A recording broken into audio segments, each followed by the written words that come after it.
Three, two, one. What's happening, guys? This is Logan Robinson from Here the Spear, presented to you by NoleGameday.com. We are here on a live, wonderful, fantastic Wednesday evening at 6 o'clock, a little bit earlier than usual. This is North Alabama week, though. We are over the Miami week, so it's things are a little bit more relaxed. Nothing too crazy going on. This is kind of like a little mini baby bye for Florida State, even though Mike Norvell would not agree with that one bit whatsoever after hearing his press conference on Monday. But we're still here. We still got a game to preview this evening with Florida State facing North Alabama to finish off their home season stretch for the 2023 season. We're going to talk some seniors there and give our appreciation to a few of those guys later in the show. We're going to talk last thoughts on Florida State versus Miami. We're also going to jump into some college football playoff rankings and maybe some potential matchups, which we'll see if Florida State's able to get it done in Charlotte and the ACC Championship. Florida State lands a talented four-star defensive back. We've got our kickoff time of Florida State versus UF. We'll be discussing that as it will be a night kickoff. We're also going to talk some college football craziness. Firings are happening right now, and it so happens to be a former FSU head coach that was in on that and no longer in College Station. So we'll give our thoughts on that. And then we got some basketball. And during the production meeting before we went live, VZ said he's practically full and sold after just a couple of games on Little Hamilton and Florida State. To hear his takes on that. But with me this evening is Dustin Lewis, our editor-in-chief at NoleGameday.com at the top. And then down below is our lead basketball writer at NG and also our official game preview guide for the 2023 football season. Gentlemen, how are we doing? We're doing great. Still enjoying that third straight victory over Miami. And like you said, a little bit of an easier opponent on the schedule maybe for Florida State this weekend, but still a lot of things we want to see from the Seminoles going into senior day. Obviously, some guys are going to play their final game at Doak Campbell Stadium. And, you know, if Florida State does what they should do on Saturday, it should be a good opportunity to get some younger guys in the game and hopefully see, from top to bottom, the town on this roster against North Alabama. I'm excited, man. Basketball's back. I'm fully bought in. Like Logan kind of hinted at, I'm drinking all the Garnet Kool-Aid currently. And Friday's, to me, the biggest game of the season. Early matchup against Florida. It's a great test for how good a team is or isn't early on in the season, and I'm really, really looking forward to Friday night. As always, you can listen to this podcast on iTunes, Google Play, Spotify. If you're on YouTube right now, hit the like button. Jump into the comments if you have any questions or topics. This is the week to jump in and ask them, as it's a little bit more of a slower week. So jump in there. Make sure you subscribe, though, because we're releasing all kinds of videos of player interviews. Also, we've got Mike Norvell stuff going out on our YouTube as well. So make sure you're subscribed over there. I think we're nearing 10,000 subscribers on YouTube, which would be like a 5,000 subscriber climb just this season alone, which is absolutely nuts. So appreciate everybody coming out and hanging out with us. And also tuning into our instant reactions, which we do right after games, which we'll be doing this upcoming Saturday as well. Not going to miss those ever. So let's jump into it, gentlemen. We're just going to give our last thoughts. Luckily, we got to all jump on at the same time for our instant reaction for Florida State versus Miami. Florida State winning 27-20. Were you guys kind of shocked by the score? I know just leaving the stadium, a lot of FSU fans not too happy that Florida State didn't cover, didn't put the Hurricanes away maybe earlier than they had thought. You have that fluke play there, something that the College Football Playoff Committee actually addressed, that they still like Florida State at that 4 spot over Washington. But overall, last thoughts on Florida State beating the Hurricanes 3-0. Shout out to Jordan Travis. I really thought, going back and looking at it, the score was probably closer than the game was. Like you said, that fluke play, Miami had 155 yards of offense in the second half. 85 of them came on that play. Without that, they average about 2.2 yards of play in the second half. So really those final 2 quarters, in my opinion, were a defensive masterclass by Florida State. You only saw Miami cross the 50-yard line twice. One of those was the 85-yard play. The other one was the onside kick at the very beginning of the second half. So Florida State's defense really stepped up there and stopped the Hurricanes on the ground after they had some success there in the first 2 quarters. And then on offense, I thought if Florida State's able to convert on that drive where Ja'Kai Douglas had the long catch and they're down there in the red zone, if they're able to score on that drive, I mean, this one looks a lot more out of reach. And the onside kick as well. Miami pretty much got gifted a scoring possession there. Florida State able to hold them to a field goal. But you're a couple plays from this one going to maybe a 21-point victory for Florida State.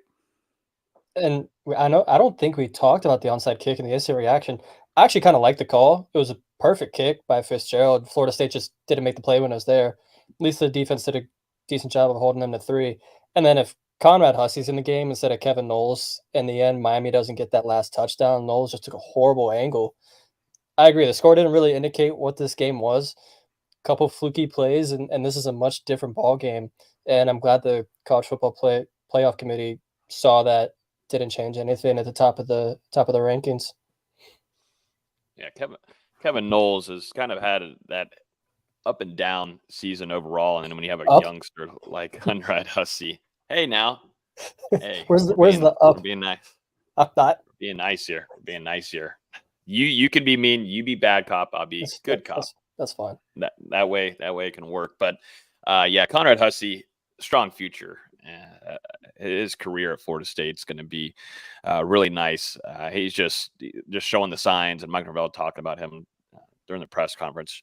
Just a player that whenever he gets the opportunities to go out there, he learns from his mistakes. There's been a few flags that he's been dealt with, and he learns from it. And that's something that overall these true freshmen coming in getting playing time, I think it just goes to show what Florida State's able to do in-house, developing their own talent, something that Florida State Mike Norvell has wanted to do for a while now. And you bring in, implement some of these transfers too that come in and start right away, but youngsters that come in and you're able to develop just under just a couple months, man, and he's able to make that impact. Talking about Hussey, it's really nice to see. I'd still think, for Kalen DeLoach, just looking back at some of the film as well, he's someone that stood out during the game and watching afterward.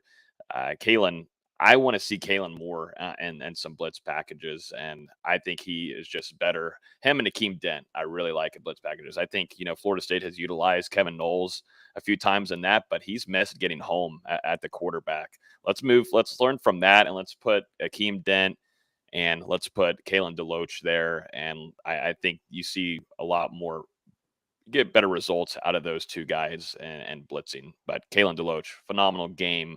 He deserves a ton of credit. He was excellent, and really that entire linebacker core, I think we complimented them on the post-game reaction. But I mean, Tatum Bethune was up there in tackles. Kalen DeLoach obviously led the team, 10 tackles and 2 sacks. And then DJ Lundy had, I think, 7 tackles in 28 snaps. So, I mean, for the most part, they were flying around, getting after it. And like I said, Florida State's defense really stepped up there in the second half and figured out how to limit that Miami rushing attack. And that was really the key to the game. DeLoach is going to have a chance at ACC Defensive Player of the Year. He's I think he's 5th in the league in sacks, and he's tied for 7th in tackles for loss. He's been outstanding really all year, and he's made the big plays when we needed. He's really living up to my preseason prediction of saying he'd be the defensive MVP for this team. And our preseason prediction. I'm sorry. But he's just been phenomenal. There's nothing you can short him about that. No, not at all. And that's what you need. You need guys that veterans, someone that's been with the program for a while, and to have him step up. And the way that he's playing right now has been phenomenal. It's been really fun to watch him progress as a player throughout his collegiate career. But yeah, and then too, looking at Trey Benson, the way that he was running, it felt that was just that feeling you had from last year with Benson, whenever he found his groove in that middle part of the season in 2022. He, to me, ran in that style like he did last year. And if he continues at that kind of pace, physicality, not giving up on the play, finding that end zone, it's really, really hard to stop him when also you utilize him in a different way where he can use his speed too at that size. Trey Benson is a different animal once he gets going. And in this game, maybe it's just something with Florida State running backs against Miami, but they just turn a different gear. And I think that's something impressive to see. And Florida State fans, along with Jordan Travis, kind of finding his groove here at the latter half of the season, matching that with Trey Benson's running style. is a really good combination for this offense, which is going to need to put up some points here soon. And if you're getting into some kind of battle for college football playoffs, all that kind of stuff, putting points up on the board is what Trey Benson is going to be utilized for moving forward. It was different for sure. Coming into the season, we talked about what he did last year, setting the record for the PFF missed tackles per rushing attempt or whatever it was. And he just didn't have that early in the season. He wasn't running with that same style.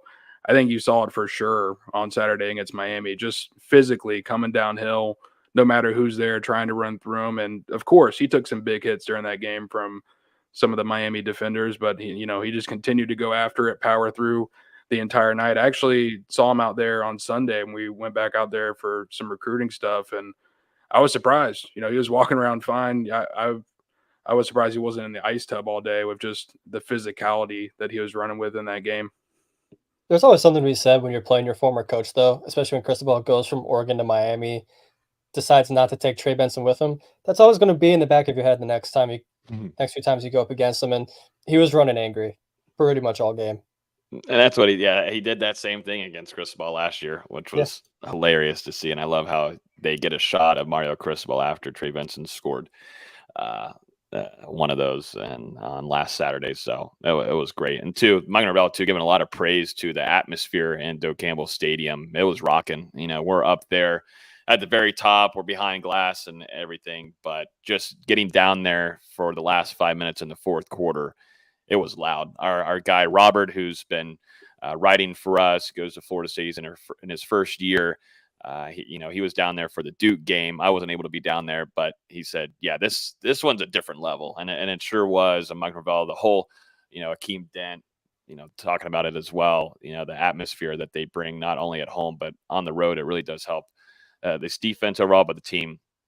And bring some energy, but I don't think Trey Benson really needed some extra juice on that.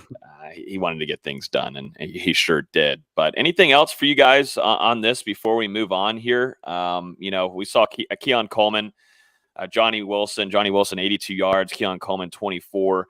Kind of took 2 quarters for Keon to find his groove, and also for Jordan Travis to connect with him.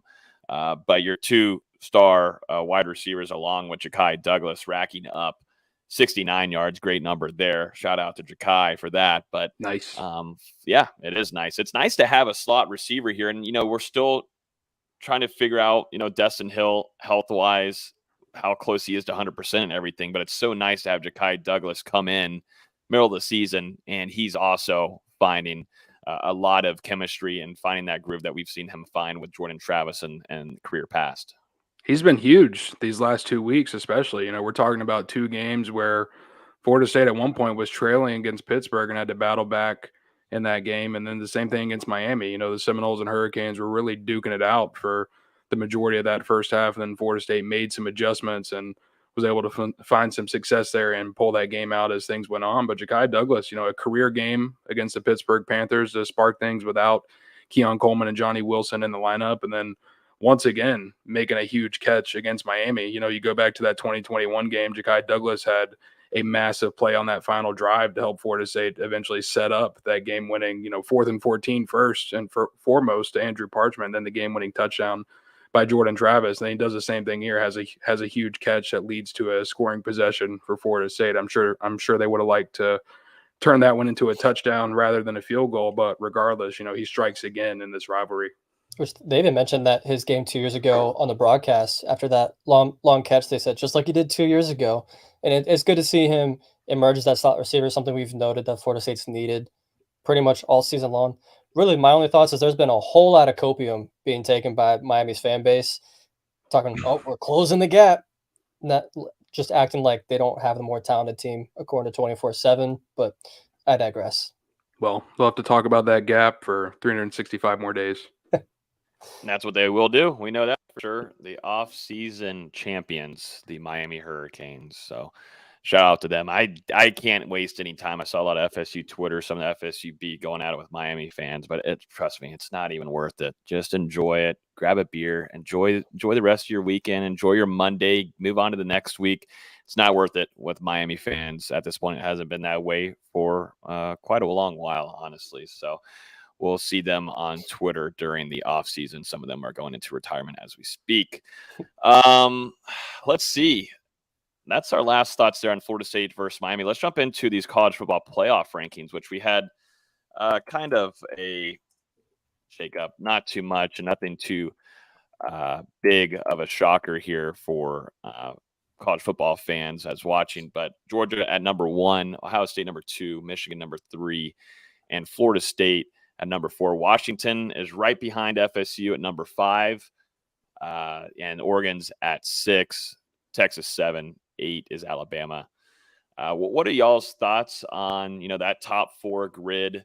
As Florida State still holding on to that spot. Like I mentioned earlier, the College Football Playoff Committee believed that Florida State had a dominant when they did what they did to Miami and more. They thought that was a fluke play, or that was some blown coverage there for Florida State secondary, where Miami scored. And they did not feel like Washington should move above the Seminoles at this current time. I mean, it's kind of like I've said the last few weeks. It doesn't really matter because, Michigan and Ohio State have to play each other next week. And once that happens, there won't be a debate on who's in the top 4 as long as Florida State and Washington keep winning. Eventually, they'll both be in the top 4 if they keep winning. But Washington does have a fairly hard schedule down the stretch. But I think the committee is rewarding Florida State for just being a more complete team. Washington doesn't run the football very well. Their defense isn't the best. Florida State's just been a more complete team, and that's why they've yet to make that change. But again, in 2 weeks, it won't really matter because Ohio State and Michigan have to play at some point. And Washington's defense has also been a big cause for concern. If they're giving up 42 and 30-plus points every week to these Pac-12 teams, what's going to happen whenever they go against someone in the top 4? And that seems like a big factor for the playoff committee. Last night, after the show wrapped up, college football playoff chair Boo Corrigan spoke to the media and actually was asked about, the difference between Florida State and Washington and, stuff like that. And his response was, I think when you look at that is a factor in what's going on, as well as the Arizona State and Stanford close games there with 2 teams that have won a combined 6 games this year. But we're going to continue to look at it and continue to evaluate week over week. You saw today a little bit when you look at the whole 25, it's a clean sheet every week as we come in and we continue to debate it. So, there's a very small gap, I think, between Florida State and Washington when you're talking about the margin in that 4 and 5 spot. And it's going to be important for the Seminoles, not going to get much of a chance this week against North Alabama, but next week in Gainesville, going to need to go out there and decisively defeat Florida, I think. And, Florida State fans, I think you've got to hope Louisville wins this weekend, clinches that ACC championship berth, ranked number 10 in the college football playoff rankings. If they win out and Florida State goes into Charlotte, gets a top 10 win there, pretty much secures their chances to make the playoff, in my opinion. I mean, again, if they win out, they're in no matter what. And also, Washington's an underdog this weekend playing at Oregon State. Mm-hmm. I don't think Florida State would be an underdog to too many teams, or really any 2-loss teams right now. I think they're favored no matter where they're playing, and I think that has a part to do with it as well. Yeah, and then looking ahead to at some championships, at least for SEC as well. Florida State has a chance to move up, depending on if Alabama decides to disrupt a few things here, which I think a lot of college football fans are keeping a close eye on that one, where maybe Alabama has the chance, they go in and take down Georgia. Then where do you put Florida State? They stay there, or I would think you would move up Florida State and then you jump in and give Alabama a chance. It's going to be more interesting.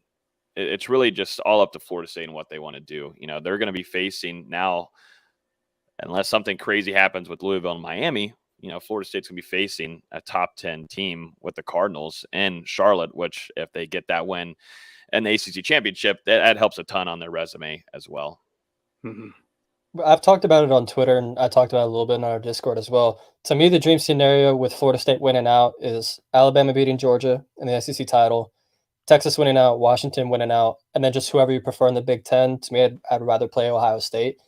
And that gives you a top 4 of more than likely Ohio State, Florida State, Washington, and then Texas, because they're going to have to reward Texas over Bama for that head-to-head win. And I think that's a fairly winnable bracket for Florida State. They don't have the rushing attacks that a Michigan or Georgia does, and that's something Florida State struggled with this year. I think if anything, it'd be big for Florida State to get into that third spot, so I don't have to worry about the 4 and 5 debate. Mm-hmm. Again, Ohio State, Michigan have to play. If there's 4 undefeated teams, all 4 of them are going to get in. I'm not really worried about the 4-5 because eventually 2 of them have to play. But if Ohio State, Michigan's 28-27 or Someone lost. 31-28, I mean, Someone lost. You already know who's better. What we'll about if see. it's overtime, triple overtime, VZ? Are Some- you thinking about that yet? Someone lost. What about if Harbaugh's not on the sideline and Ohio State only wins by a field goal? It'd be different if he was suspended from the team entirely. He's still there throughout the week. He's still doing all the press conferences, all the practices, all the team activities. The only thing he can't do is be at the game. So the only thing he's not doing is deciding when to call timeouts. That's pretty much it. Sally's asking here, do we want Miami to beat Louisville? Nope. No. Do not want that to happen. Louisville's at 10. They should be at 9, considering Missouri has 2 losses. But really, Louisville's only win is that win over Notre Dame. You know, if Louisville beats Miami and then they beat Kentucky to end the season, those are 2 decent wins at the very least. Maybe they can move into that 8 or 9 spot. And it would just be huge for Florida State's resume because the biggest win right now for the Seminoles is probably LSU, and their season hasn't necessarily unfolded how people thought back in August, now sitting with 3 losses. Then you've got the Duke win, which Duke obviously has fallen out of the top 25 since Florida State's victory there. So to get a victory over a top 10 team at the end of the season would be a big boost for FSU's resume. What do you guys think right here for a fun conversation, though? What do you think is going to be this top 4 college football playoff? We're 2 weeks away from, obviously, rivalry weekend. That'll be next weekend. Then we'll have conference championships. So what do you think? Who's gonna come in here? Like you were saying there, VZ, Ohio State, Michigan, they face one another. Who's gonna jump in here? Who's it gonna be? At the end of the year, to me, the most realistic 4 is Georgia, Michigan, Florida State, Oregon. I think Oregon gets the better of Washington in that rematch in the Pac-12 title game. I think that's the most likely for him, in my opinion. That's what I was going to say as well. I think Oregon sneaks in there, and I honestly think Washington's going to have their work cut out for them this weekend against Oregon State, a really sneakily good football team. Mm-hmm. They may have their work cut out. They may have their work cut out for them next week against Washington State too, who hasn't looked the best the last few seasons, but you can't count Cam Ward out in any football game. Plus, it's the Apple Cup. The Apple Cup. Yep. Oh, it's gonna be fun. Like this weekend, it's all right. Like there's definitely some good matchups, but then you get into rivalry weekend, which we're gonna steer into now. You know, discussing Florida State's gonna be facing the Gators on Saturday of next week at 7 o'clock, gentlemen. Dustin, last time you and I were there, that was at nooner, right? I think it was 3:30. One of those two. I can't remember. I want to say it was 3:30 because I thought. Yeah, because I don't think we got up that early. Thought it was closer to nighttime whenever we started heading back to Tallahassee, but it should be rocking even more now Saturday night in the swamp with the Gators potentially fighting for bowl eligibility. Is it going to be rocking? Because I feel like most of that fan base wants Napier out of there. I feel like it'll still get up for FSU Florida State though. I'm sorry, FSU UF. FSU Florida State. That's pretty much how I'm expecting the game to go though. Yeah, I mean, I'm expecting it. If it's at 7 o'clock, it's in the swamp.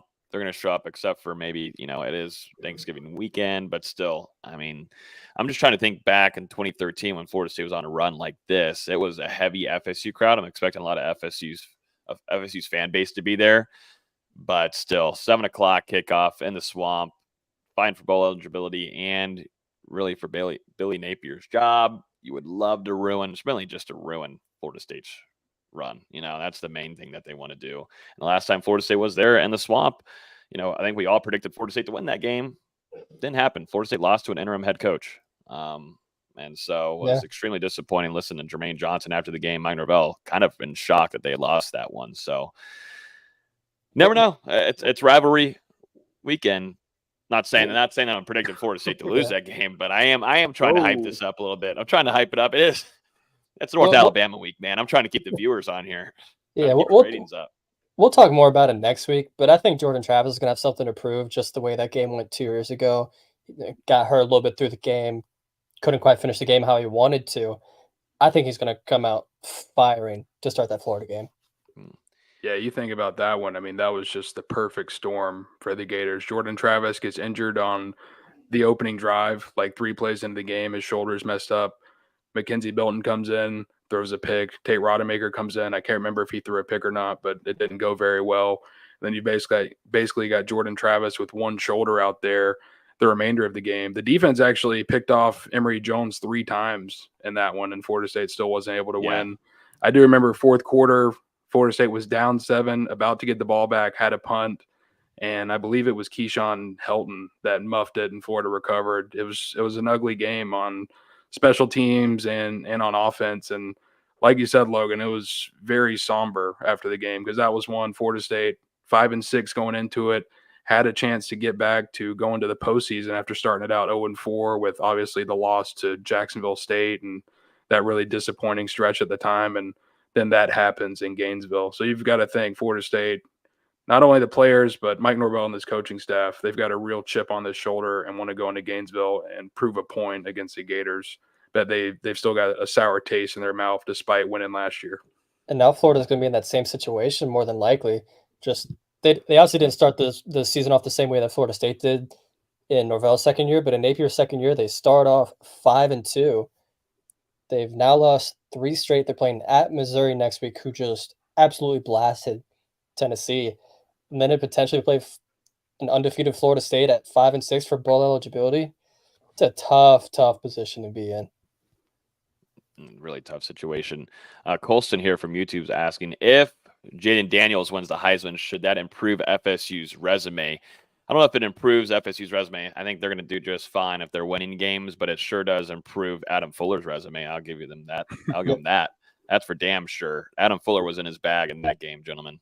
He's honestly been in his bag almost all year. Obviously, there's been some first half of games where people are like, what are we doing? In the second half of games, he's been absolutely phenomenal with his adjustments and what he wants his defense to do. There's a reason he's on the semifinalist list for the Broyles Award. I've just been really impressed with not only Adam Fuller, but also with what the defensive backfield has been able to produce in the first year under Pat Surtain. I mean, man, it's been a complete turnaround from the last couple of years, and there's still been some struggles, some inconsistencies at times, but Florida State, at least according to FSU Sports Info, the only team in the country right now that's allowing less completions than total passing attempts, holding teams under 50% completion percentage on the season. So it's been really impressive, and you're seeing them get back to creating takeaways, interceptions throughout the year. You know, if they can keep this rolling, especially with the talent coming in this Tribe 24 recruiting class, you know, the future is bright for the Seminoles in the defensive backfield. Yeah, we're about to talk about one too incoming, but yeah, Coach Surtain, just to add to your point there, Dustin, also these youngsters coming in and playing so well. I mean, we talked about Conrad Hussey at the very beginning of this show, and we've talked about him a ton throughout the last couple of weeks, but just for, also Akeem Dent, I think he's playing some of his best ball as well. He's keeping things quiet back there, and he's staying healthy and everything, and Shaheem Brown as well. I love some of the blitzes that they're bringing with him too, but yeah, Coach Surtain in his first year, just imagine too, in his second year with all that talent that's coming in this class, it's ridiculous. It's absolutely ridiculous. So, but yeah, shout out to Adam Fuller. But yeah, that's a good question. I've been thinking about that the last couple of weeks, just, hearing all this stuff about Jaden Daniels. He's one of the top favorites, if not the favorite, to win this Heisman. What's the whole talk about Bo Nix, man? I mean, he's maybe I just don't watch enough of Bo Nix and such, but I mean, he was supposed to win the Heisman his freshman year. Now in his 16th season, he's supposed to win it now. But Jaden Daniels certainly, at least entertainment-wise, is super fun to watch. But I would like it if you're an FSU fan, if someone were to win it and it's not Jordan Travis, give it to Jaden Daniels and say Adam Fuller did what he needed to do, and also Tatum Bethune. I mean, Nix has been playing out of his mind. He's completing almost 80% of his passes and has 29 touchdowns and 2 interceptions. He's been rolling all year. I think part of it is that he just plays on the West Coast, and a lot of people are asleep by the time he's on the TV. But I agree. To me, Jaden Daniels should be the favorite. Even though LSU hasn't been the best team, it's not been because of Daniels. It's been because of the defense. He's been amazing all year, and he's coming off a game where he had 600 yards of offense by himself. It's just absurd. Yeah, what 300 plus passing yards, 200 plus rushing yards against an SEC team? Yeah, Well, against Florida. Yeah. Mm. 700 yards of offense in total for LSU is ridiculous. Yeah, no joke. Let's go over to a commitment that Florida State landed. Talking about that secondary with Coach Surtain. Future's looking bright. D-Lou, a nice pickup for the Seminoles. Florida State lands 6'2", 175-pound Jamari Howard from down south. Florida State continues to cook down below. Mario Cristobal's wall. Mike Norvell and Coach Surtain jumping over that pretty easily, but ranked as a number 7 cornerback and 247 sports rankings overall in the composite, though, top 11 in the country. And per 247 sports, too, a top 100 recruit. A nice pickup for the Seminoles here. Dulu, what are your thoughts on this pickup for Florida State? Huge pickup in the defensive backfield. And, we just talked about what the Seminoles are doing on the field and the defensive backfield, and what they're doing on the recruiting trail is just as impressive. And now you add Jamari Howard to a class that already includes talents like KJ Bolden, Charles Lester, Ricky Knight. I mean, some very good high school defensive backs that are going to be the future of FSU at that position. And now Jamari Howard, like you said, a long and rangy cornerback, just what Florida State's looking for in that defensive backfield, top 100 prospect. This is one that I think just relationships were huge here. He was committed to Michigan State for a while. Florida State continued to work there. He ended up backing off that pledge. It seemed like Florida was the favorite. And Florida State, I mean, they just continued to put the time and effort in. Mike Norvell, Pat Surtain, Adam Fuller really working here, and eventually able to pull off the commitment for Howard on Friday, committed to the Seminoles just before that Miami game, then was actually in attendance for the game on Saturday and stuck around on Sunday for a long amount of time. He won't take his official visit until December, so Florida State going to have him back on campus again before he signs. But, I mean, this is just a huge one. Now Tribe 24 sitting at number 3 in the country, have moved ahead of Florida, who is dealing with some decommitments, some major decommitments over the last 48, 72 hours. Have had 3 or 4 blue chip prospects back off their pledges. And now you got Florida State sitting with one of the top recruiting classes in the country, still looking at a couple final pieces to the puzzle. But I mean, man, it's been impressive, not only in the defensive backfield, but just the entirety of this recruiting cycle for Florida State, doing some real work at the prep level. And we're seeing that message from Mike Norvell finally pay off. Continuing to cook, man. And I think, seeing all those recruits too on the sideline and pregame, getting a win against the rival, definitely one that's like Miami, where you're really competing heavily in that recruiting battle down south, D-Lou. Those kind of things are huge, and it just creates just easy momentum for you as you're going into the latter half of a strong postseason. And just hearing from some of the recruits too after the game, a lot of praise for this staff and what they're continuing to do, and a lot of recruits too saying that Florida State's building something special. But I think they've kind of gotten to that point where they've built something special. Like Mike Norvell, he won't say it, but there's bigger goals ahead, and they take it week by week. But I think Florida State's at that spot now where they've got a rhythm going, and it's a wheel that's churning. And on the recruiting side of things, if you mix that in with transfer, they found a really good recipe for success. And I really think they're at the point where, you're probably going to be able to take more high school prospects than you were the last couple of years. They were filling in some of those holes with transfers. And, we've seen how this roster has transitioned over time. Now you're looking at bringing in a full class of high school prospects, I believe sitting at 23 verbal commitments as of right now in this 2024 class. And I mean, probably going to get to 25, 26, I would imagine, depending on how things continue to shake out over the next couple of weeks. And we mentioned it a couple weeks or months ago, but now there's no signing limit in these classes. Schools can bring in as many high school prospects, as many transfer portal players as they want, as long as they can fit it into that 85-man scholarship limit. So, it could get very interesting for Florida State depending on who ends up leaving the roster after the season and just how many spots they have to add guys. Speaking of some other stuff, though, we were talking about it in the production meeting just for a second, but there's been some college football moves. It's this time of year where some coaches aren't performing to the ability of the program's liking. Athletic directors moving on from some people that have been around at their jobs, and it might be time to say goodbye. And this time it's going to be former Florida State head coach Jimbo Fisher. He has been fired officially from Texas A&M. Crazy note here. Jimbo Fisher is going to be making $26,000 a day until 2031. That's roughly $1,083 an hour. About $1,100 an hour. So money-wise, Jimbo's going to be fine, but integrity and, as we know, ego-wise, it's going to be hurting quite a bit. But what are y'all's thoughts on Jimbo Fisher? Obviously, moving on, leaving Florida State in a pretty brutal spot, and a lot of former players that we've had come on here discuss that with us and give their thoughts, but didn't leave in a great way. Wanted a lot of things from the admin, and boom, out of here and go takes a big time contract with Texas A&M, absurd amount of money, and then isn't able to perform and was bringing in a lot of high tier recruits, but not being able to develop on the field and get wins. My thoughts. I'm hoping that we can make an addendum to my contract, and you can say that if I get fired, I get $75 million guaranteed. Wow. Let me know if you're interested in that agreement. I'll fax it over to you. But yeah, I don't feel bad for Jimbo at all, because the guy can never walk out of his front door again. And I mean, he's made generational wealth for himself, his kid, his kid's kid, his kid's kid's kid.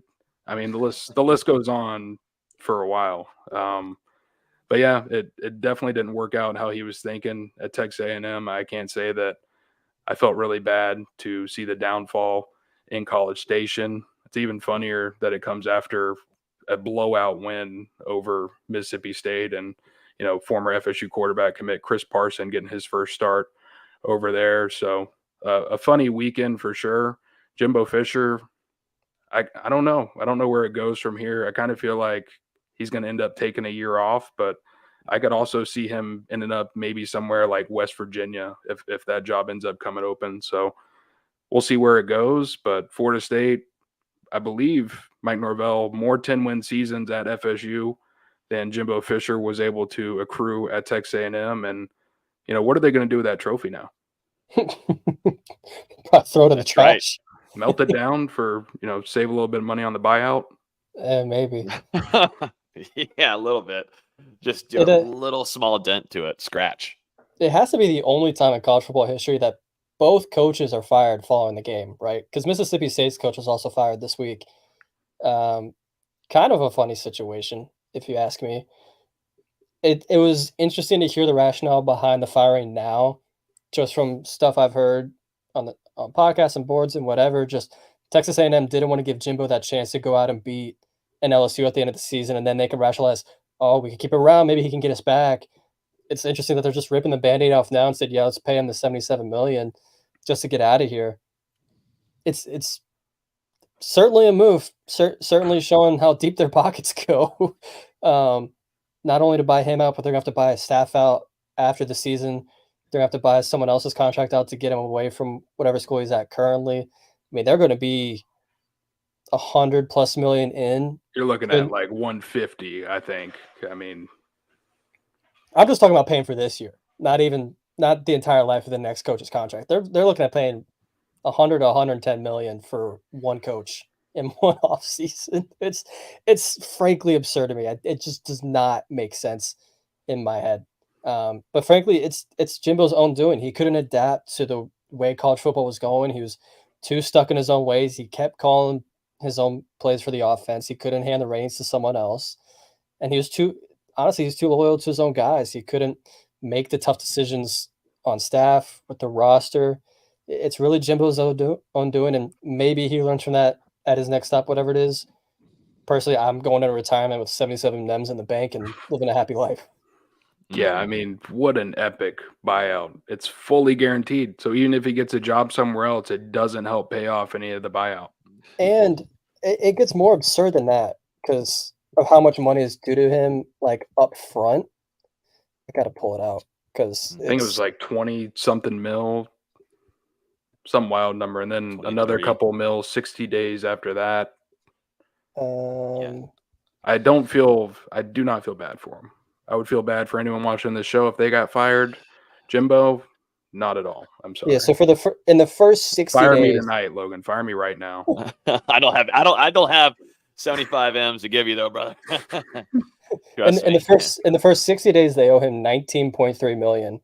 60 days after that, they owe him another 7.2 million, which starts the first of 8 annual payments of 7 million. Yeah, I'm calling it a day. We're chilling. I might not even be in America for a I'm couple years. I'm going back. I'm going back to my ranch in West Virginia, and I'm chilling.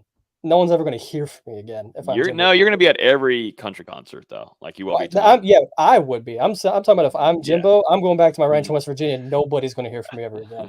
Yeah, I'm gonna say too. Maybe one thing that he just didn't have though at Texas A&M was Jameis Winston or 22 NFL drafted offensive and defensive players that ended up going after their time at Florida State. Maybe that ended up doing it, but.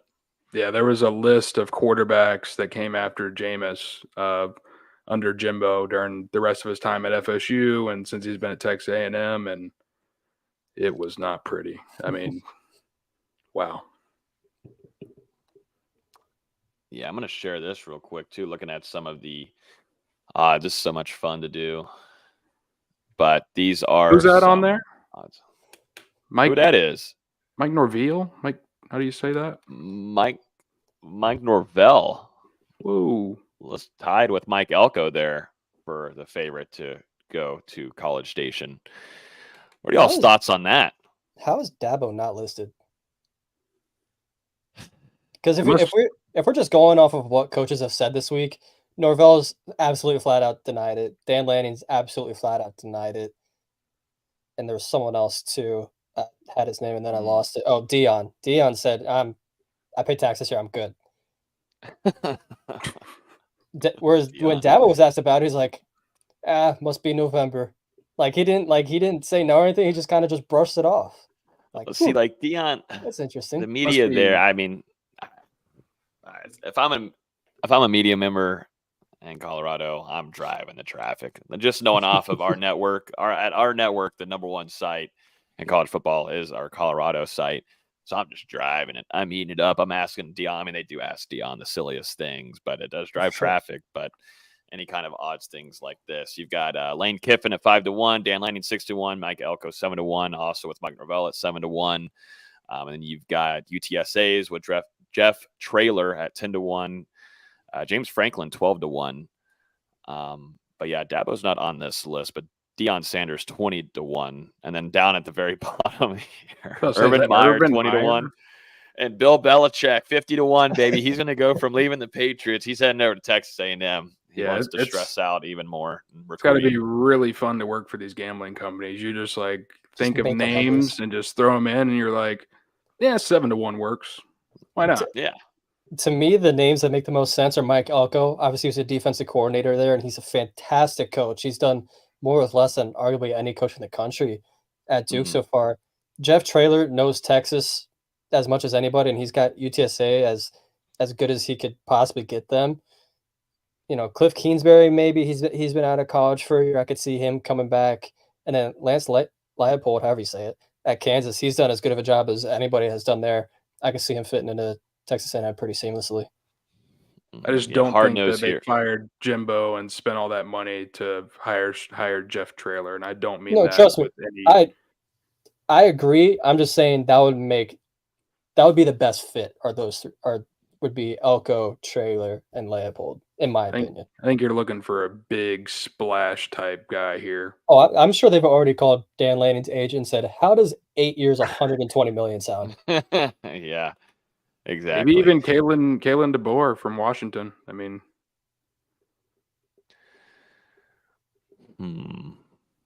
it'd be hilarious. Definitely need some recruiting.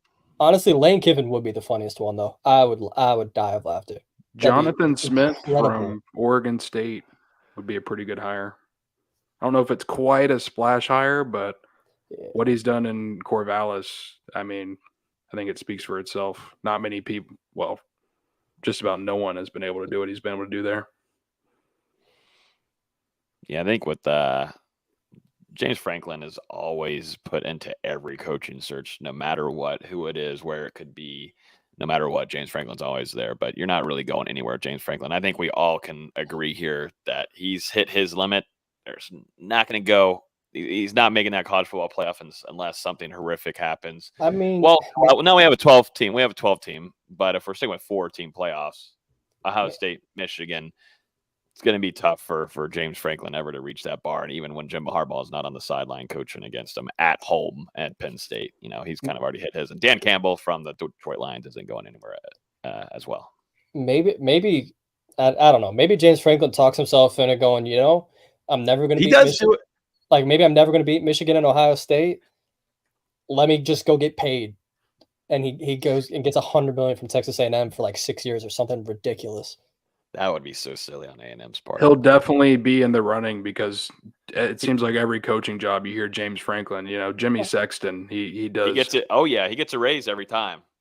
And I'm sure like pretty much everyone on this list, if you look it up, their agent's probably Jimmy Sexton. I mean, that guy. Except for Norvell. Norvell got rid of him, I think, last year.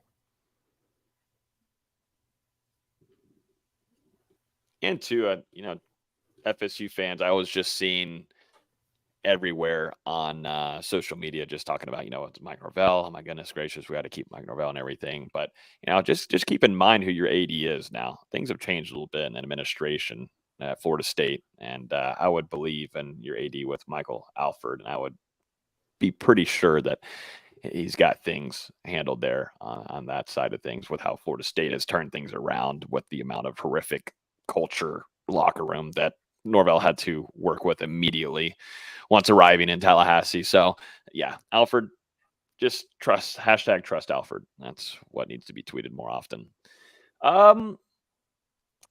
Let's jump into this game real quick. Not going to spend a whole ton of time on it. There's no reason to whatsoever. We're not even going to jump into practice observations. We don't need Dustin to tell us that the guys are energized. Pretty rainy though. Pretty rainy week and nasty week though in Tallahassee. Same here too in St. Pete. But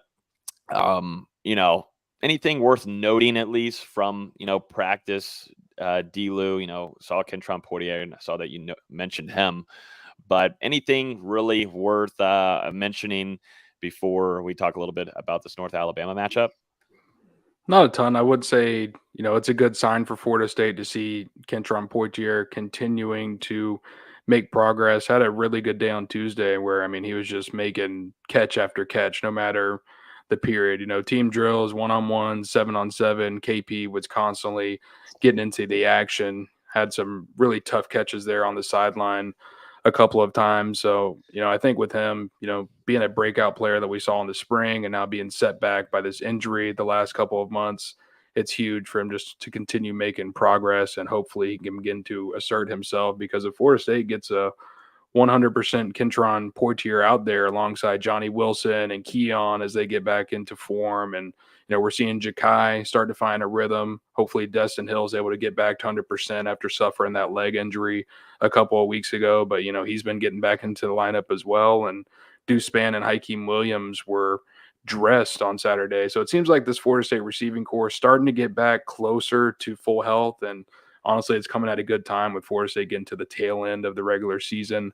We have seen some injuries along the offensive line and guys playing at less than 100%. So it'll be huge if they're able to lean on that passing game in big moments. It would be good. It would be nice to have him there and fully 100%. That's one thing that, we saw in the Miami game, kind of had that big drop there. Not used to seeing Kentron do that whenever he's gone through camps. He's been a stellar player, but Kentron finding that groove with also Ja'Kai Douglas, who has obviously found his, would be nice to end off this regular season going into hopefully a potential deep postseason run. All right, gentlemen, we got Florida State versus North Alabama, kickoff at 6:30. This will be senior day. We were just going through the senior list on during our production meeting. I think y'all have got it loaded. I can't load it worth a damn with how many tabs I've got open. But obviously your big names with Jordan Travis being one of those, Fabian Lovett being in there as well, Kalen DeLoach, who has had a massive season for the Seminoles. It's highlighted by a lot of players on this team that have stuck around and has helped build this program back to what Florida State is supposed to be. And Mike Norvell giving a lot of praise to them and Monday's press conference, and just specifically talking about Jordan Travis and what he was able to do transferring from Louisville. I think a lot of FSU fans kind of forget, or it doesn't come to mind that he was a transfer. He transferred over from Louisville and was not really ever expected to be a starter at Florida State, and ends up getting an opportunity and takes full advantage of it at some point too, was opting to maybe potentially stop football, go play wide receiver position if things needed to change, but he stuck with it. And, through Kenny Dillingham, Tony Tokars, and also to Mike Norvell sticking at that quarterback position and allowing himself to develop, has turned into a Heisman candidate and leading a team to a potential college football playoff berth in his final season.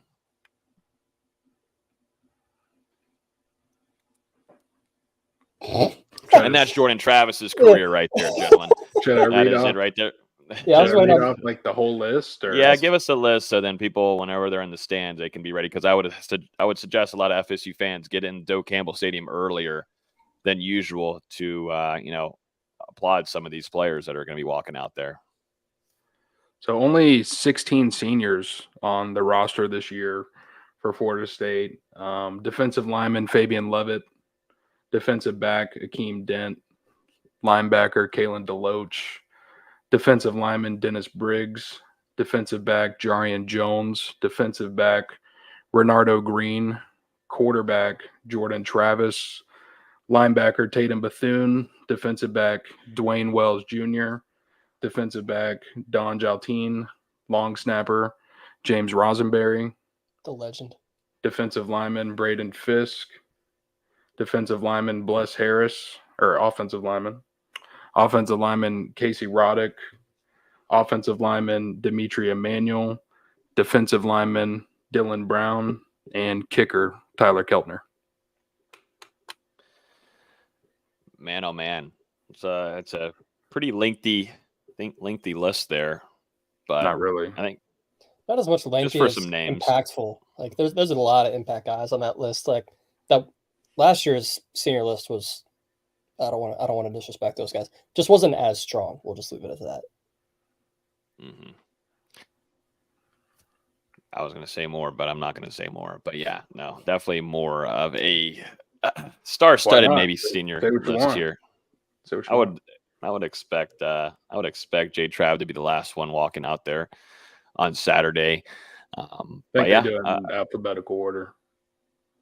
I think JT's got to be last. I don't give a damn who. I don't give a damn if he had to like his. Is he last alphabetically anyways? Yeah,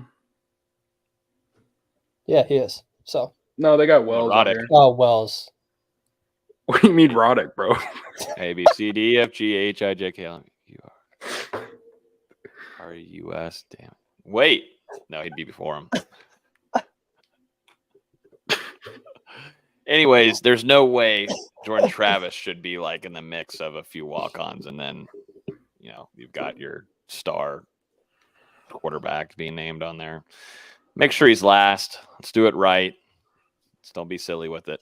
Get JT out there last. Get his ovation from the crowd, which I think is going to be a potential another sellout. I think there's only just a few hundred tickets left. And they announced earlier it was just 300 left. So I imagine by kickoff it'll be sold out, but we'll see. Yeah, it should be. Yep. I mean, home finale. A lot of these guys that you'll never see play in Doak again that have been really impactful for Florida State. You've got the 2013 national championship team being recognized. 10-year anniversary. We haven't got a list yet for all of the attendees. Should have one later in the week, but it sounds like they're. Which I was just about to ask. How would we feel about Jimbo coming back for this? No. I'm sorry. I think Florida State would rather let Willie come back through the door than Jimbo. Ooh, I don't know about that one. Woo! That's what's funny about it, man. Team celebration. Anybody?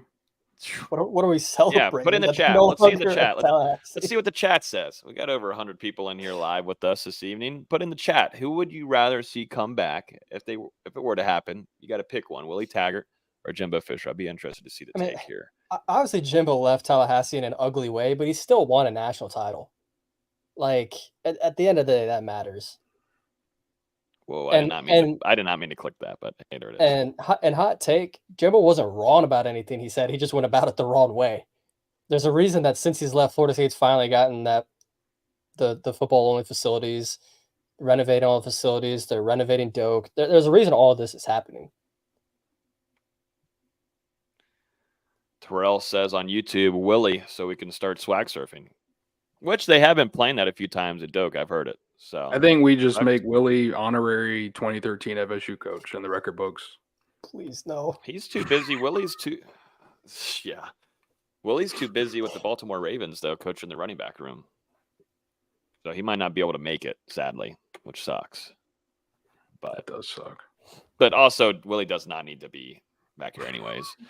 I don't even know why we're even discussing that. You brought it up. It's North Alabama week, so we're just trying to just shoot the shit here at this point. But anything not to have to preview this game. But yeah, gonna be fun here. Let's go look at North Alabama, the Lions, and their schedule. They're 3-7, 8th in the UAC. I think this is one of their first. I'll have to look at the stat here. I'll bring it up in a minute, but I don't want to get it wrong. But I think Kurt Weiler from the Osceola out that Florida State is going to be their first opponent, Power 5 opponent since 1950 something. 59, I think. Somewhere around there. Long time. I don't know. Long damn time ago. So long story short, they're getting smoked. Yeah, they're gonna get their, keep it PG, but they're gonna get their effing rocked in. But it's not really PG, I would say. But I fun tried fact to about the Lions. I was doing a lot of football research, obviously, but they've got a lion on their campus apparently. Which who? North Alabama. North Alabama Lions. They've got a live lion mascot. Ooh, do we know if it's traveling? Do we know if it's going to be traveling to Doak? I can't imagine they'd want a lion in the same building as a horse, but that's just me. I'm there for the content, though. He's that's Leo the content I want to see. He's Leo the Third, and he was born on November 8th of 2002. He lives in the George H. Carroll lion habitat. And it's a tradition of over 40 years. Wow. So this is, do you guys want to see Theo or Leo? Do y'all want to see him? Yeah. It'll be the most of North Alabama I've seen all week. It's a big line. There's no way this thing's coming into Doak for sure, but it would be a phenomenal experience. But here's a good look at our guy right here, Leo the Third. That's a big boy. That is a big lion. That is no joke. It looks like a lion. Look at him crossing he's kind of formal with it, though. Got a beautiful mane. I went to LSU, and I went to their stadium there, and this thing is way bigger than their tiger. I'll say that. Lions are generally bigger than tigers, so that would make sense. You're really good with Animal Planet, aren't you? Really. But yeah, maybe Jordan Travis will feed it a fan before each game. A fan? Does North Alabama have fans? I'm sorry. All they right. probably do. Jeez, okay. There's no reason to be mean to North Alabama at all. It's not being mean. It's a genuine question. I think so. I think they do. But really, this is all about learning about North Alabama. I mean, on the field, there's not going to be much going on. But I would like to see a lot of youngsters from Florida State's side. Hopefully, a lot of Tate Rodemaker. I see a lot of FSU fans now starting the conversation of 2024 in the quarterback room, which we've been talking about throughout this whole entire season. Rodemaker has been really nice going in there in games and has taken care of the ball. We saw what he did against Louisville last year. But would love to see Tate Rodemaker out there and get a lot of playing time along with Brock Glenn too, guys. And of course, a lot of those other true freshmen and some sophomores this upcoming weekend. I definitely think that we'll see not only Tate Rodemaker, but probably see Brock Glenn out there for the first time since that Southern Miss game. Norvell was asked about him on Tuesday and, mentioned that he missed some time earlier in the year, but it sounds like if he's needed to go into the game, he'll be able to. So would be exciting to see those two guys both get some game reps. Obviously, Brock hindered by that hand injury, I guess you would call it, that he suffered against Southern Miss, but he was still able to continue getting mental reps in practice. And I mean, it really didn't keep him out for too long. So with Florida State moving into a crucial offseason where you're going to have to figure out, are you going to replace Jordan Travis by going in the transfer portal, or are you going to go with some of these guys that are on the roster? It'd be nice to see them in game action. I don't have any thoughts. I'm going to be honest. You don't have any thoughts in your brain at all? No, just about this game. I just don't have any. It's just one of those. If the backups aren't in by middle of the second quarter, I'm going to be disappointed. It's just one of those games. Hope FSU's taking it more serious than you guys.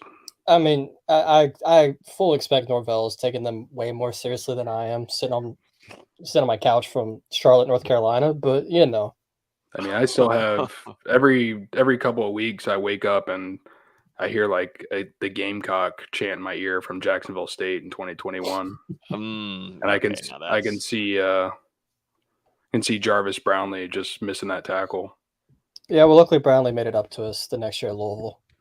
Hopefully, he'll make it up this year. Yeah. True. Well, he's been hurt. I think he's been hurt the last month or so and hasn't played. Tough. You just hate to see it. BZ, North Alabama has fans here. Check out the stadium here at Braley Municipal Stadium. It's crazy. They got more fans than Miami does. That is actually accurate. That's actually accurate. So have you seen North Alabama? A sold-out stadium? Miami would never. Have you seen Miami's new promotion? Buy one, get two free this weekend? It's incredible. That's better than fucking Dollar Tree. That's not even a joke. They're actually doing that.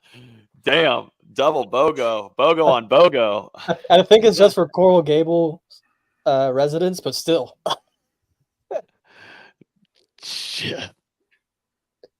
I could go on a whole rant here. It's a great deal. But yeah, beautiful stadium here. What I'm seeing here, North Alabama Stadium. The best that North Alabama can provide. Yeah, looks like they're going to get some renovations here soon. It's looking like so. Going to even increase and maybe attendance. But other than that, let's get to some score predictions. So we can get to some basketball because VZ said he's got 20 minutes of basketball for us. So I can if we need to, but no, I think it's great. All right, let's jump into score predictions. Appreciate everybody hopping on here. If you're still on here on YouTube, hit the like button. Appreciate it. Subscribe so you get notified every time we release a new episode. Score predictions, gentlemen. Florida State versus North Alabama. Jordan Travis's last home game in Doak Campbell Stadium. I think this wraps around back to... It's D-Lou. And then you have next week. That's right. Florida State, big opportunity on the table here to end off the home schedule with a win while getting younger guys playing time in the process. I think, you're going to see the Seminoles come out and treat this opponent the right way, really execute here, especially with this being Jordan Travis and a bunch of other guys, Kalen DeLoach, Fabian Lovett, the list kind of goes on of impactful players on both sides of the ball for Florida State. So I think they'll take this moment really seriously, come out, get the job done, and we'll see a lot of young guys in this one, probably the majority of the second half. I'm going to go Florida State 59, North Alabama 6. I got Florida State winning this one 51-6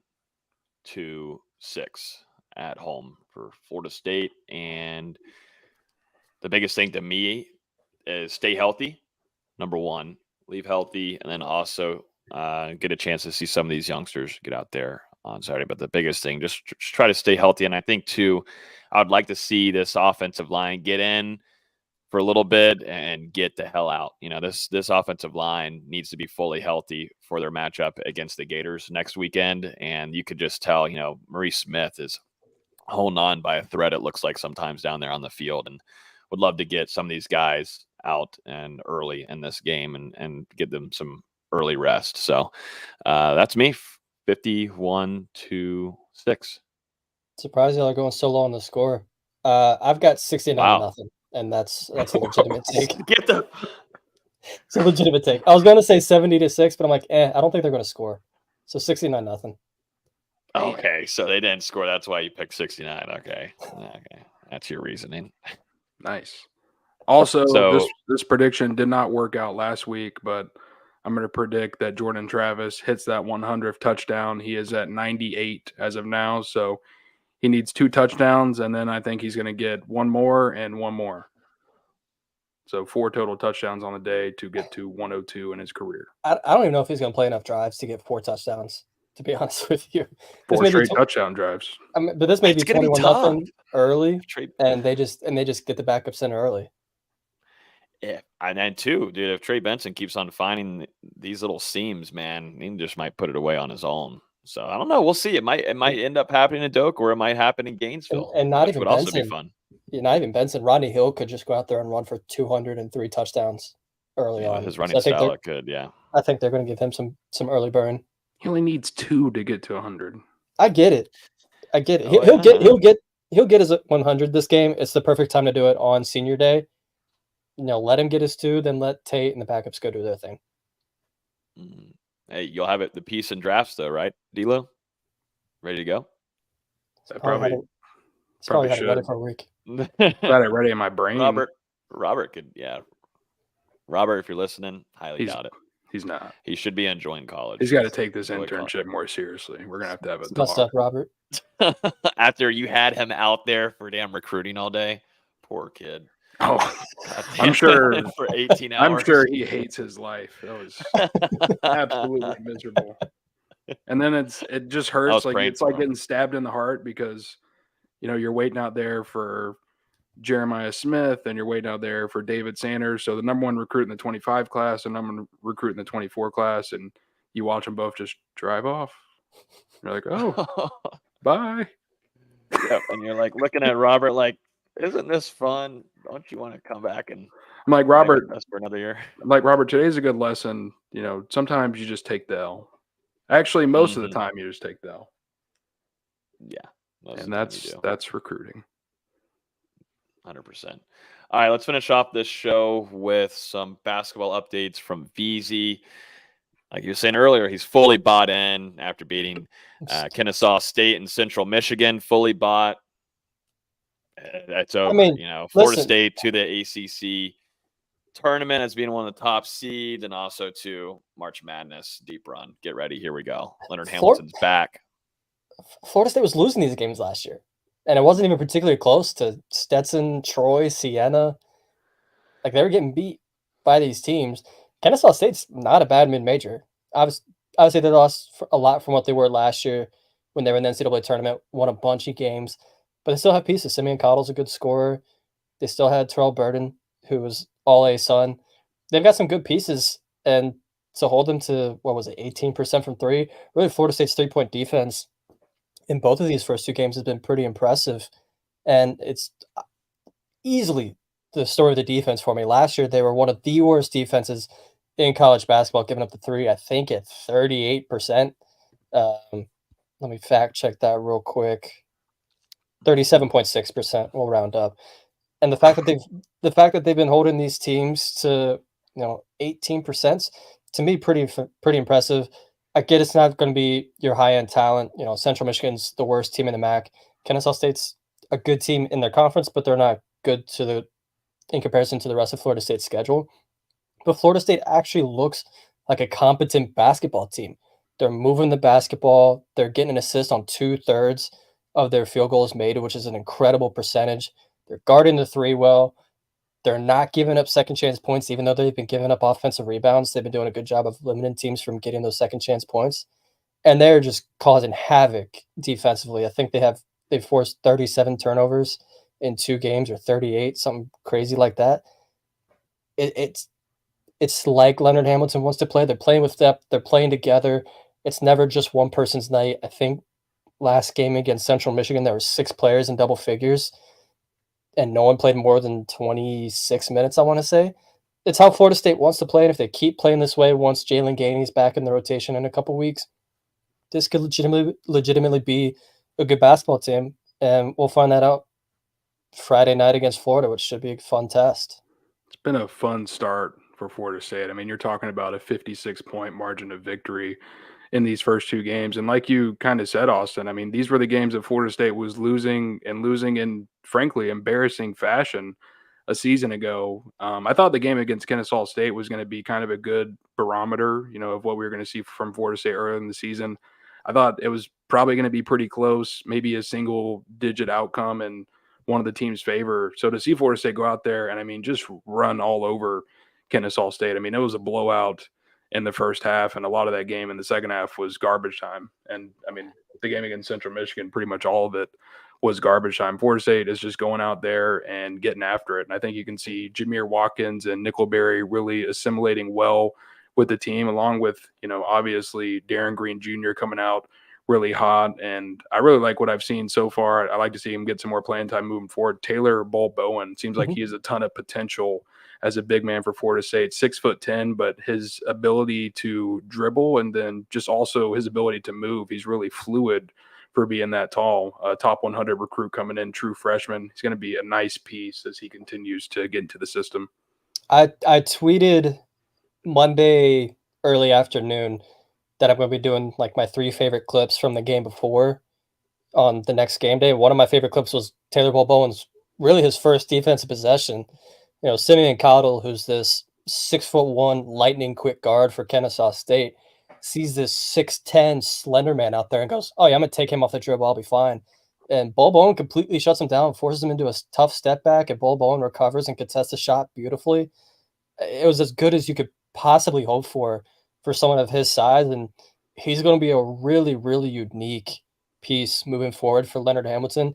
And he's probably only going to play more as we get into ACC play, and you're playing the UNCs that have Armando Bacon and the Dukes that have Kyle Filipowski. You're going to need long, rangy defenders, and that's what Bowen is. I've really loved what Jameer Watkins has done. He didn't really score much against Kennesaw State, just 2 points, but he led the team in assists and rebounds that night. And then his stat line against Central Michigan looked like something out of a video game. 19 points, 6 rebounds, 4 steals, and he only played 18 minutes. That's as efficient as you could possibly be.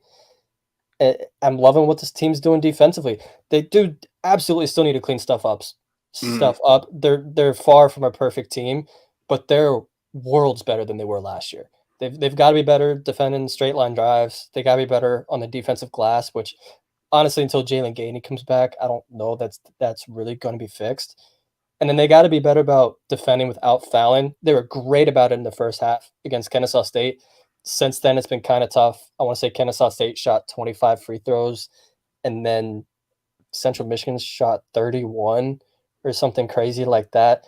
That's got to be a little bit better. Some of that's officiating wise, because the first 2 games they've been hosed with Jamie Lucky and Roger Ayers in the first game. Then the second game you have Teddy Valentine. The worst possible combination you could start off with to start a season for officiating. Hopefully that gets a little bit better as they move forward. It's going to be big in this Florida game, who, while they've been bad shooting free throws, they've been great about actually getting to the free throw line. 30-plus free throws twice through 3 games, but they're only making them at about a 62% clip currently. I think if Florida State can keep them off the free throw line, keep the game moving, it only works in Florida State's favor. It's going to be a huge test for FSU on the road, and with a team that still has a lot of new pieces that they're kind of assimilating. It's been encouraging to see what they've done against Kennesaw State and Central Michigan, but I think Florida will give us a true feeling of where this team's going to continue to go after this game. And, it'll be nice to see if they can step up on the road in a tough environment over there. It's a real barometer game. Florida hasn't been the best to start the season. They lost to Virginia here in Charlotte last week. It was a weird game. Virginia was up double digits late in the second half and then just went completely cold offensively. Ended up going down to the wire. Florida's guard Walter Clayton Jr., who's a transfer from Iona, turned it over 3 times in the final minute, including twice in the last 15 seconds. I think Florida State's going to be able to take advantage of those turnovers. Florida hasn't been great defending the 3. You know, I mentioned it in our production medium. Florida A&M came into their game Tuesday night, 5 of 27 from 3, and they hit 5 of 13 from 3 against Florida alone. So you're going to get those open threes against Florida. As long as you can keep them off the free throw line, and you can keep them from getting second chance points, and you can keep them from getting easy baskets in transition, because that's really where their offense relies around. Florida just has so many new pieces that they're still trying to get figured out that it's going to look ugly for them. They have 8 new players on this team. It would have been 9 if someone didn't leave the team a couple weeks ago. You know, they're still figuring a bunch of things out. Their half-court offense is really muddy, really boggled up.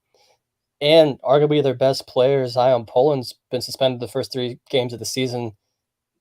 He'll be back Friday night. They're going to have to find a way to integrate him. There's a lot of moving pieces, but I'm really, really looking forward to this game. I think Florida State stands a good chance, which is something I did not expect to be saying 2 weeks ago. Be huge if Darren Green Jr. and Watkins and Nickelberry can come out and have another good game from 3, really stretch that Gator defense. I think they'll get that chance. You know, they were good with what game was I watching? I want to say it was the Florida A&M has one good shooter, and they were good about getting up in his face and not letting him shoot. But it was everybody else where they were just letting them get the free looks from 3. You know, Florida over helps a lot. They think they're going to get those easy steals, and they get beat back door, or they'll help in the corner too fast in the post when they're one pass away, and it's just a wide open 3 in the corner. They do that way more than you expect for a defense that's as good as they are. I think they were top 30 in defensive efficiency last year, and for them to be giving up these kind of looks from 3 is a little bit surprising. Do they still have the tall white guy? Colin Castleton, no, he's actually with the Lakers right now, I believe. But they do have 2 of his clones. Michael Handlington, I think's how you say it, transfer from Marshall. Kind of in that same vein, he's just not as creative offensively, but he's a great shot blocker, great offensive rebounder, and he kind of just cleans up things on the offensive end with dunks, tip backs, that kind of stuff. But he's showing potential that he can hit the 3 this year. And then they have a freshman from Australia, Alex Condon. Kind of that same vein, a little bit shorter. He's 6'11" compared to Hamilton's 7'1". But that same kind of vein of player, block shots, rebounds, can stretch and hit the 3. So they have a Castleton clone, but they're not as annoying as Castleton. What they do have is Riley Kugel, who was all SEC preseason first team. Really was on a hot stretch to end last year, 17 points per game in the last 10 games for Florida. He's been off to a little bit of an ugly start this year. You know, Florida A&M and Virginia were really physical with him, and you could tell his impact in his play. He's a very finesse, flashy player, and if he's not getting those, he's taking out his rhythm quickly, but he's still very talented. Looking forward to this one on Friday. Going to be watching it. So Florida State facing off against the Gators on Friday evening at 7 o'clock. It's going to be on ESPN as well. So make sure everyone's tuned into that. Man, if Florida State gets that win, I think you might have some Florida State non-bandwagon fans, or the bandwagon fans may make a return over and start giving them some attention. Need someone, because the Tucker Center attendance those first 2 games, pathetic, man. It wasn't terrible against Kennesaw. Who wasn't there? It wasn't terrible against Kennesaw, but that's because the Miami game was the next day. The Central Michigan crowd was pretty pathetic. I got it figured out now. I'm like a weatherman. You can't run from me. Maybe with Dustin will be there Friday. Maybe you think you'll go over there to Tuck on Friday? Well, considering the games. Oh, never mind. They don't play another home game until the Wednesday before the ACC championship, and it's at like 9:15 p.m. Oh, yeah, the game against Georgia on the 29th. Because next week's the Sunshine Slam, which is a tournament in Daytona Beach.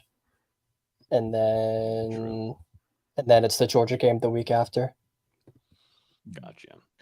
Well, yeah, got some fun stuff here. We'll be watching that on Friday night as Florida State travels over to Gainesville and faces off against the Gators. But yeah, I think that's going to wrap up this week's episode. Appreciate everybody hanging out with us this evening as we jump through quite a bit of stuff.